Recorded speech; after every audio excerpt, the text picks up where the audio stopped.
Los extraños mapas de Piri Reis. Hay en la historia muchos misterios que no han sido resueltos, pero uno de los más interesantes e inquietantes es el de los mapas de Piri Reis.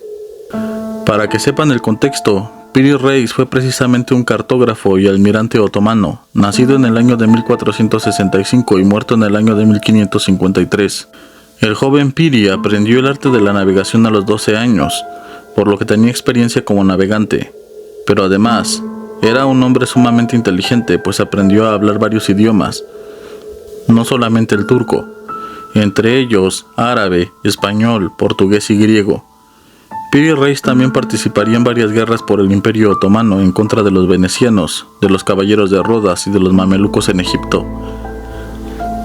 La gran obra de Piri Reis sería un libro que era un atlas náutico, llamado el Libro de las Materias Marinas, que dedicó al sultán Solimán el Magnífico en 1526. Pero la obra de las que les voy a hablar, y la que pasó a la historia por ser todo un misterio, es un mapamundi que hoy en día se encuentra en el Museo del Palacio de Topkapi. Este mapa es tan importante para los turcos que inclusive lo incluyeron en uno de los billetes de más grande denominación de aquella época, el de 10 millones de liras, considerándolo un orgullo nacional desde 1933. ¿Pero qué tienen estos mapas de Piri Reis que los hacen tan extraños y un misterio sin resolver? Pues el hecho es que estos mapas mostraban ya para la época un conocimiento extenso sobre las costas y territorios que pertenecían a América, siendo que apenas hacía algunos años que América se había descubierto por los europeos, de manera que es sumamente extraño que los mapas de Piri Reis sean tan detallados y muestren zonas que inclusive para la época nadie conocía o aún no habían sido descubiertas por los navegantes europeos.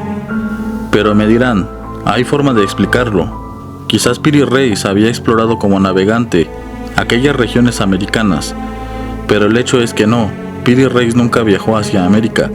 No hay registro de que hubiese explorado ninguna región americana.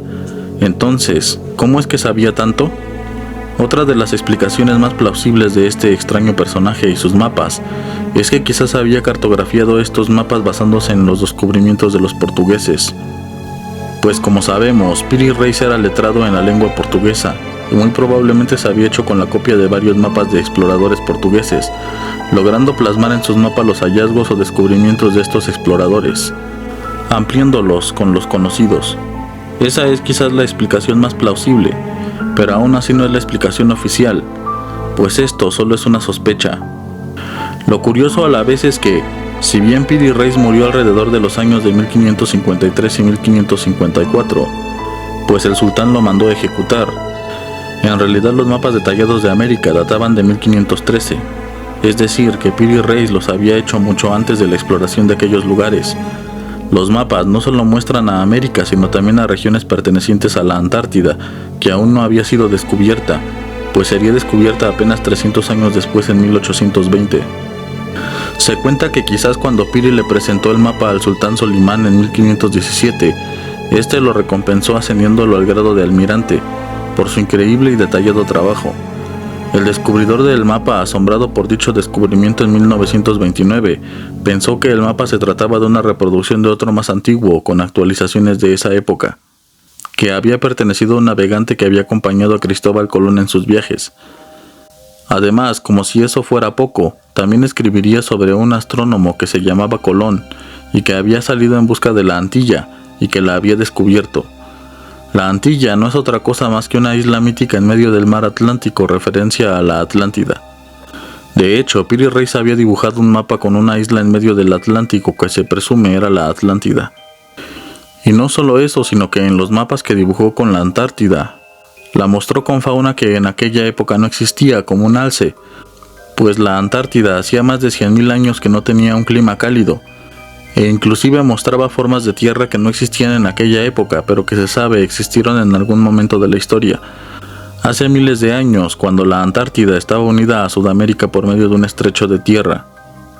En la supuesta tierra que representa Sudamérica, se pueden encontrar también dibujos de reptiles antropomorfos, es decir, de seres reptilianos parecidos a los humanos, además de fauna fantástica, hombres sin cabeza o con la cabeza en el torso, que obedecen a seres existentes en la mitología romana, a los que conocían como blemios.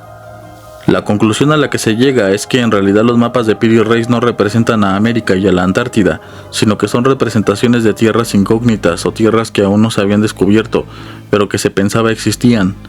Aunque eso no explica el porqué de la precisión de esos mapas sobre ciertos lugares que son parecidos o reconocibles, como Cuba o la Española, la Patagonia y las Islas Malvinas, que nos hacen difícil creer que Piri solamente estaba adivinando. Es más, Piri Reis hace mención a los antiguos señores del mar o antiguos reyes del mar como sus fuentes, que es digamos de donde rescata su inspiración para aquellos mapas, lo que me parece interesante porque de esa manera pensaríamos que ya se conocía en tiempos antiguos la existencia de América y de la Antártida, y que algún navegante hace miles de años ya había dejado mapas o ilustraciones de la Tierra, quizás inclusive de seres que hoy en día están extintos o que ni siquiera conocemos de su existencia aún.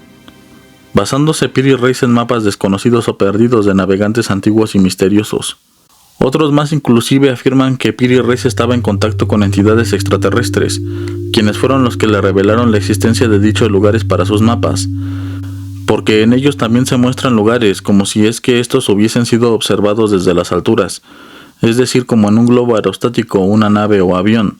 Pero eso evidentemente para la época es una locura, pues aún faltaban algunos cientos de años para la invención del globo aerostático y del avión. Lo que sí es seguro es que Piri Reis tenía acceso a múltiples mapas de todas las culturas, lo que le debió de haber servido para poder hacer el suyo, y que algunos de esos mapas de culturas antiguas y quizás desconocidas le mostraron las tierras por descubrir que ya habían sido descubiertas, y que las mostraban como habían sido cientos de miles de años atrás, y de que también estaba al tanto de los descubrimientos de Colón y de lo que otros navegantes, sobre todo portugueses, habían mencionado sobre las nuevas tierras. Pero el grado de precisión es lo más alarmante. Sin haber estado allí presente o navegado jamás esas aguas, Piri Reis además en sus mapas nos muestra criaturas sorprendentes, fantásticas y misteriosas, haciendo que sus mapas no solo fueran una fuente de conocimiento naval, sino además simbólico. Y también nos dice que Piri tenía en su poder documentos que hoy en día están perdidos, como un mapa de Colón, el cual menciona usaría para el suyo, y demás documentos geográficos y cartográficos antiguos que nos servirían para arrojar más luz sobre este misterio, que queda al día de hoy como uno más de los misterios sin resolver de la historia, los misteriosos mapas de Piri Reis. Si el video fue de tu agrado, por favor déjame un like y comparte este video con personas afines a tus gustos. Suscríbete si quieres ver más videos de misterio y de terror. Comenta, ¿qué es lo que piensas al respecto? ¿Conocías los mapas de Piri Reis? ¿Cuál sería tu teoría al respecto? Sin más que decir, nos vemos la próxima vez. Buenas noches.